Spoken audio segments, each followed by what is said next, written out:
കേരള സർവകലാശാല ജാതി അധിക്ഷേപ കേസിൽ ഡീൻ സി.എൻ. വിജയകുമാരിയോട് കോടതിയിൽ ഹാജരാക്കാൻ നിർദ്ദേശം. നെടുമങ്ങാട് SC/ST കോടതിയുടേതാണ് നിർദ്ദേശം.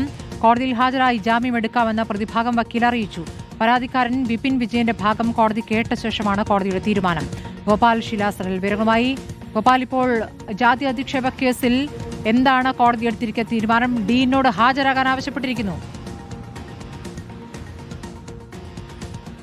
അതേ സ്മൃതി, കേരള സർവകലാശാലയിലെ PhD വിദ്യാർത്ഥിയായ വിപിൻ വിജയൻ ശ്രീകാര്യം പോലീസ് സ്റ്റേഷനിൽ നൽകിയ പരാതിയിലാണ് ഡീൻ വിജയകുമാരി ഇത്തരത്തിൽ മുൻകൂർ ജാമ്യാപേക്ഷ നൽകിയത്. ആ മുൻകൂർ ജാമ്യാപേക്ഷ പരിഗണിച്ച ഘട്ടത്തിൽ ഡീൻ പരാതിക്കാരനായ വിപിൻ വിജയനോട് നേരിട്ട് കോടതിയിൽ ഹാജരായി എന്താണ് താങ്കൾക്ക് പറയാനുള്ളത്, എന്ത് പരാതിയാണ് ബോധിപ്പിക്കാനുള്ളത് എന്ന് വിശദീകരിക്കാൻ ആവശ്യപ്പെട്ടിരുന്നു. അതുപ്രകാരം ഇന്ന് നെടുമങ്ങാട് SC/ST കോടതിയിൽ വിപിൻ വിജയൻ നേരിട്ടെത്തി തന്റെ ഭാഗം വിശദീകരിച്ചു. തന്റെ ജാതീയമായി അധിക്ഷേപിച്ചു എന്ന നിലപാടിൽ ഉറച്ചു നിൽക്കുകയായിരുന്നു വിപിൻ. അതോടൊപ്പം തന്നെ ചില തെളിവുകൾ ഇതുമായി ബന്ധപ്പെട്ട വിപിൻ വിജയൻ ഹാജരാക്കിയിട്ടുണ്ട് എന്നും അറിയുന്നു. എന്താണെങ്കിലും ഈ വിഷയത്തിൽ ഇപ്പോൾ ഡീൻ വിജയകുമാരിയോട് നേരിട്ട് കോടതിയിൽ ഹാജരാകാനാണ് കോടതി നിർദ്ദേശിച്ചിരിക്കുന്നത്.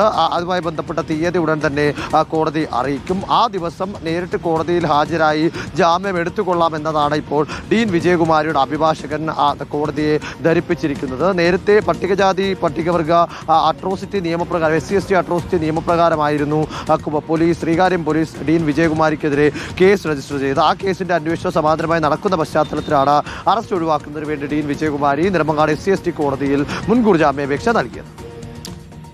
ഇതിൽ ഇപ്പോൾ ഡീന് ഒരു സ്ഥാനക്കയറ്റം നൽകിക്കൊണ്ടുള്ള തീരുമാനമടക്കം ഇപ്പോൾ ഗവർണറിൽ നിന്ന് വന്ന സാഹചര്യം കൂടി ഉണ്ടല്ലോ ഗോപാൽ. അത് തീർച്ചയായിട്ടും ശ്രുതി, നേരത്തെ പോണ്ടിച്ചേരി സർവകലാശാലയിലെ കോർ കമ്മിറ്റിയിലാണ് ഈ ഡീൻ C.N. വിജയകുമാരിക്ക് രാഷ്ട്രപതി നിയമനം നൽകിയത്. കേരള സർവകലാശാലയിൽ നിന്ന് തന്നെ ആദ്യമായാണ് ഇത്തരത്തിലൊരു അധ്യാപികയ്ക്ക് പോണ്ടിച്ചേരിയിൽ യൂണിവേഴ്സിറ്റിയിലെ ഇത്രയും ഉന്നത പദവിയിൽ ഒരു നിയമനം ലഭിക്കുന്നത്. അതിൽ ഏറ്റവും പ്രധാനപ്പെട്ട കാര്യം, ഈ പരാതി ഉണ്ടായ കാര്യം ഈ പരാതിക്കാരനായ വിപിൻ വിജയൻ രേഖാമൂലം രാഷ്ട്രപതി അറിയിച്ചതിന് ഏതാനും ദിവസങ്ങൾക്ക് ശേഷമാണ് ഇത്തരത്തിൽ ഒരു നടപടി അല്ലെങ്കിൽ സ്ഥാനക്കയറ്റം രാഷ്ട്രപതി ഭാഗത്ത് നിന്ന് തന്നെ ഉണ്ടായത് എന്നതാണ് ഏറെ ശ്രദ്ധേയമായിട്ടുള്ള വിവരങ്ങൾ നൽകിയത്.